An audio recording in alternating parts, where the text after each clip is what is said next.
یہ آپ کا آفس ہے، آپ کے آفس میں کوئی آدمی انٹر کرتا ہے، باہری گارڈز بیٹھے ہوئے، پہلا سوال پوچھتے ہیں، بھائی آپ یہاں کیا کرنے آئے ہیں، کیا کام ہے؟ اب اگر یہ آنے والا آدمی یہ کہے کہ مجھے آئیڈیا نہیں میں کیوں آیا ہوں یہاں پر، تو یہ آدمی سیڑھیوں سے اوپر بھی نہیں آ سکتا کہ بھائی یہ یہاں کو مذاق ہو رہا ہے، تمہیں یہ نہیں پتا تم یہاں کیوں آئے ہو؟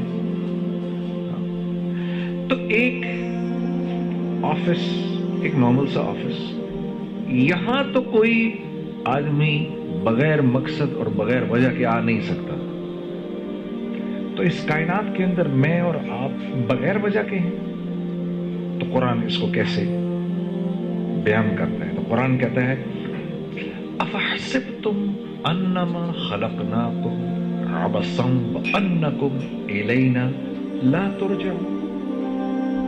افحسبتم، کیا سوچ رہے ہو؟ کیا تمہارا خیال ہے تم ایسے ہی پیدا کیے گئے ہو؟ تم خود تو کوئی چیز بغیر وجہ کے تخلیق نہیں کرتے، تو تم نے اپنے رب سے یہ توقع رکھی ہوئی ہے کہ اس نے یہ سارا کا سارا جو کائنات کا نظام بنایا ہوا ہے یہ بے وجہ ہے، اس کی کوئی وجہ نہیں ہے۔ فتعال اللہ الملک الحق لا الہ الا هو رب العرش الکریم۔ تم اس سے تمہیں یہ لگتا ہے کہ یہ تم بغیر وجہ کے بیٹھے ہو یہاں پر، ایسے پیدا کر دیا گیا بغیر وجہ کے۔ تو یہ انسان کا سب سے بڑا مسئلہ ہے، اپنے علم اور اپنی سوچ سے، اور انسان کا جتنا بھی علم ہے اس کا محور یا تو اس کی نظر ہے یا اس کی زندگی کے تجربے ہیں۔ وہ یہ اوپر تک دیکھ سکتا ہے، اس کے آگے اس کو کچھ نہیں پتا کیا ہے، یہ اس کی زندگی کے تجربے ہیں، تو اس نے سوچ رکھے۔ جہاں انسان کی سوچ اپنے اختتام کو پہنچتی ہے اس جگہ سے وحی کا علم شروع ہوتا ہے، جہاں اس کی لاجک اللاجیکل ہو جاتی ہے وہاں سے وحی کا علم شروع ہو جاتا ہے۔ اب اگر رسول اللہ صلی اللہ علیہ وسلم ہمیں نہ بتاتے تو ہمیں زندگی پر نہ پتا چلتا کہ ادھر دو کرامن کاتبین بیٹھے ہوئے ہیں، دنیا کی کوئی لاجک یہ پروو ہی نہیں کر سکتی، لیکن بیٹھے ہوئے ہیں۔ اسی لیے قرآن نے جب کہا نا ذالک الکتاب لا ریب فیہ، تو پہلی جو قرآن نے بات ماننے والوں کی صفت بتائی وہ یہ بتائی کہ یہ ہدایت دیتی ہے کن لوگوں کو؟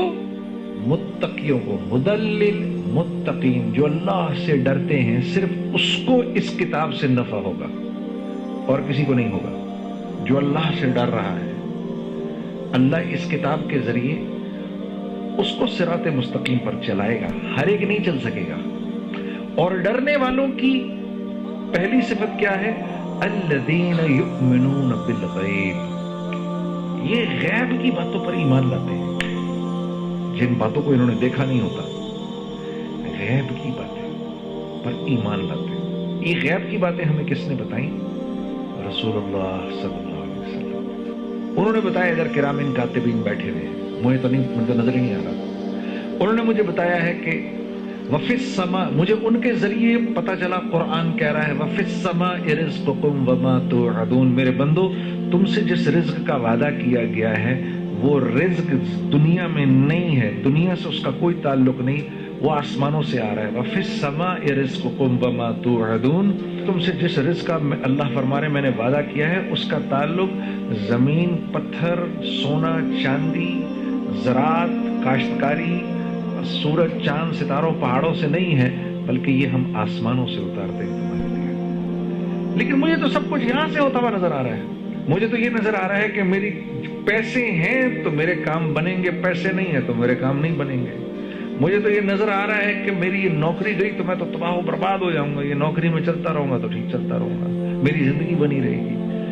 مجھے تو یہ نظر آ رہا ہے نا، یہ ساری چیزیں مجھے نظر آ رہی ہیں، اس لیے میری زندگی کا ایک ایک لمحہ ان کے گرد گھوم رہا ہے، چیزوں کے گرد گھوم رہا ہے، اسباب کے گرد گھوم رہا ہے، حالانکہ یہ صرف اور صرف پیالے ہیں جن میں رزق ڈالا جاتا ہے۔ تو دراصل میں پیالے کی خدمت میں لگا ہوا ہوں، جو اس میں رزق ڈال رہا ہے اس سے میرا کوئی تعلق نہیں۔ تو جو یہ زندگی گزارے گا، تھوڑے دنوں کے بعد پھر اللہ کی طرف سے اس پر حالات آنا شروع ہوں گے۔ یہ جتنی قومیں تباہ ہوئی تھیں، یہ اپنی چیزوں میں گم ہو کے تو تباہ ہوئی تھیں۔ جیسے اقبال نے نہیں کہا، کافر کی یہ پہچان کہ آکاش میں گم ہے، مومن کی یہ پہچان کہ گم اس میں ہے آکاش۔ آکاش میں گم ہے، دنیا میں گم ہے، یہیں سے ہوگا سب کچھ، اسی پیسے سے ہوگا۔ اب کیونکہ پیسے سے ہوگا تو پھر میں نے اس بات کی پرواہ نہیں کرنی کہ یہ پیسہ کیسے آئے گا میرے پاس، کیونکہ ہوگا تو پیسے سے۔ ہاں، یہ کیسے آ رہا ہے اس کی فکر تو میں تب کروں گا جب مجھے اس بات کا احساس ہوگا کہ بھائی اس پیسے سے میری زندگی نہیں بنے گی۔ یہ پیسہ تو کاغذ کا ٹکڑا ہے، اس سے تو صرف ہوتا ہوا نظر آ رہا ہے، کرنے والی ذات کس کی ہے؟ اللہ کی۔ اس کو کہتے ہیں لا الہ الا اللہ۔ ریت کا ذرہ رکھتا ہے، ان کی اتنی حیثیت بھی نہیں ہے، کرنے والی ذات اللہ کی ہے۔ تو پھر میں کیوں اللہ کے حکم کو توڑوں؟ یہی وجہ تھی کہ جب جبرائیل نے آ کے ابراہیم علیہ السلام سے کہا کہ یہ نمرود تو آپ کو آگ میں پھینکنے والا ہے، تو آپ کہیں تو بچا لیں آپ کو، تو پوچھا کہ مجھے تم اللہ کے حکم سے آئے ہو یا اجازت لے کر آئے ہو؟ کہا جی حکم سے نہیں آئے، اجازت لے کر آئے۔ تو کہا نہیں، پھر تمہاری ضرورت نہیں ہے، پھر تو تم بھی نہیں بچا سکتے۔ حسبنا اللہ ونعم الوکیل ونعم المولا ونعم النصیر، یہ ان کے الفاظ تھے۔ یہ کہا کہ جب اس نے ان کو منجنیق سے پھینکا تو چلے گئے ہوا کے اندر۔ انہوں نے کہا لوگوں کو کرنے سے، تو جو ایسا اپنے اندر ایمان رکھتا ہے، جس کی یہ سوچ ہوتی ہے کہ کریں گے تو اللہ کریں گے، پھر اللہ اس کی مدد ایسے کرتے ہیں جیسے ابراہیم علیہ السلام کی کہ براہ راست حکم دیا آگ کو، یا نار، اے آگ کونی بردم والسلام علی ابراہیم۔ وہ آگ کہ جس کے اوپر سے پرندہ بھی نہیں جا سکتا تھا، وہ آگ اتنی ٹھنڈی ہو گئی کہ ابراہیم علیہ السلام کو سردی لگی ایک دم سے، تو فرمایا سلامتی والی، تو پھر تھوڑی گرم ہو گئی۔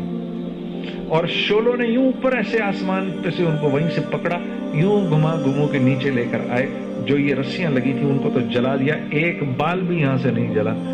اللہ نے جبرائیل کو بھیجا، اس نے پر مار کے وہیں پر آبشار اور وہیں پر پانی اور وہیں پر باغ اور تخت۔ اللہ رب العزت یہ بتانا چاہ رہے ہیں جو میرا بن کے چلے گا میں اس کی چیزوں کے بغیر مدد کروں گا۔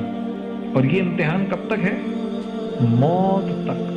موت تک، موت تک اللہ کے ہر غیر کی نفی کرنی ہے۔ نہیں، ان سے نہیں ہوگا، یہ نہیں، اس سے کچھ نہیں ہوگا، کریں گے تو اللہ کریں گے۔ یہ 100 تلواریں اس میں اللہ مجھے نکال کے لے جائے گا، یہ نہیں کر سکتی۔ یہ تب ماریں گی جب اللہ کا حکم ہوگا، ورنہ یہ نہیں کچھ کر سکتی۔